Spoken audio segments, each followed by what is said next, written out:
কৌশিকী অমাবস্যা ঘিরে জনসমুদ্র তারাপীঠে, কড়া নিরাপত্তা, বিশেষ ট্রেন, মহাশ্মশানে তন্ত্র সাধনা।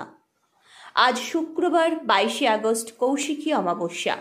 বাংলার অন্যতম সিদ্ধপীঠ তারাপীঠে ইতিমধ্যেই ভিড় জমতে শুরু করেছে লক্ষ লক্ষ পুণ্যার্থীর।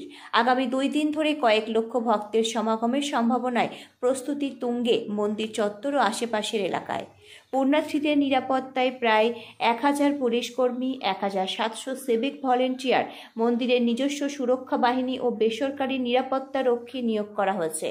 মন্দির চত্বরকে ঘিরে বসানো হয়েছে একাধিক সিসি ক্যামেরা, রাখা হয়েছে পর্যাপ্ত জল ও মেডিকেল ক্যাম্পের ব্যবস্থা।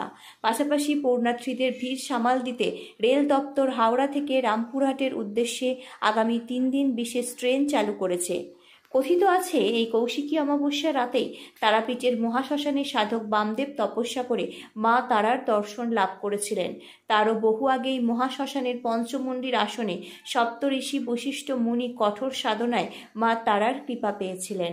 সেই ঐতিহ্যেই প্রতি বছর এই তিথিতে হাজার হাজার তান্ত্রিক ও সাধক ভিড় জমান মহাশ্মশানে। শ্বেতশ্রীমূল বৃক্ষের নিচে বসে চলে তন্ত্র সাধনা, জ্বলে ওঠে হাজারে হাজারে হোমকুণ্ড।